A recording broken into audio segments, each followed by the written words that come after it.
विद्यार्थी मित्रांनो, आज आपण इयत्ता 10वी चं सराव संच 2.5 मधील प्रश्न दुसरा खालील वर्ग समीकरणांसाठी विवेचकाची किंमत काढा असा आपला प्रश्न आहे. आलं लक्षात?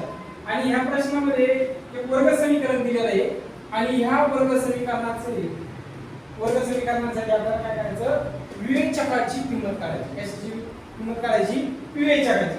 मग विवेचकाची किंमत काढण्यासाठी विवेचक बरोबर आपल्याकडे काय आहे? विवेचक बरोबर आपल्याकडे b वर्ग वजा 4ac हे विवेचकाचं सूत्र आहे. b वर्ग वजा 4ac. बर, मग आता आपल्याला b वर्ग वजा 4ac ची किंमत काढण्यासाठी आपल्याला b माहित पाहिजे, त्याच्यानंतर a माहित पाहिजे, त्याच्यानंतर c माहित पाहिजे. आलं लक्षात?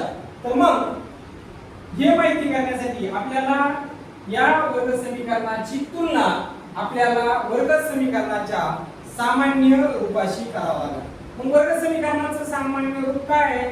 तर वर्ग समीकरणाचं सामान्य रूप ax चा वर्ग bx c बरोबर 0. मग आपल्याला या वर्ग समीकरणाची तुलना त्या वर्ग समीकरणाच्या सामान्य रूपाशी करावी लागेल. मग आपण कसं करू? x चा वर्ग 7x वजा 1 बरोबर 0 ची तुलना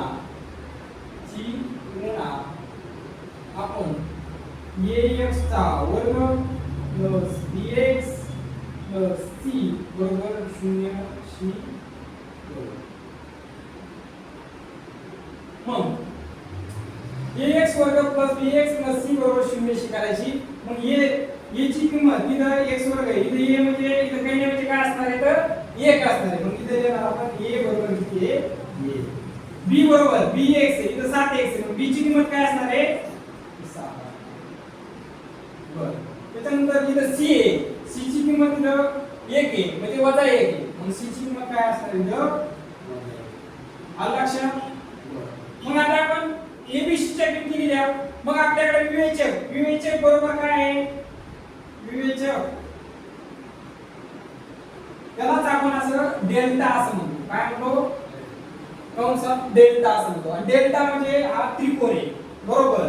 b वर्ग वजा 4ac हे सूत्र आहे त्याचं. मग याच्या किमती टाकू आपण. b चा वर्ग म्हणजे नेमकं कोणाचा वर्ग? तर या 7 चा वर्ग. म्हणजे 7 कंसाचा वर्ग वजा 4 चा 7 कसा सूत्रातला. आता a ची किंमत किती आहे रे? 1. a ची किंमत किती आहे? 1. म्हणून इथं गुणिले 1 गुणिले c आहे. c ची किंमत किती आहे? वजा 1. किती आहे? वजा 1. त्याला वजा 1 दिलं चिन्ह सोबत दिले त्याच्यामुळे त्याला वजा 1 ला काय करा? कंसात टाका. बर, मग आता इथं 7 चा वर्ग किती येणार आहे? 49.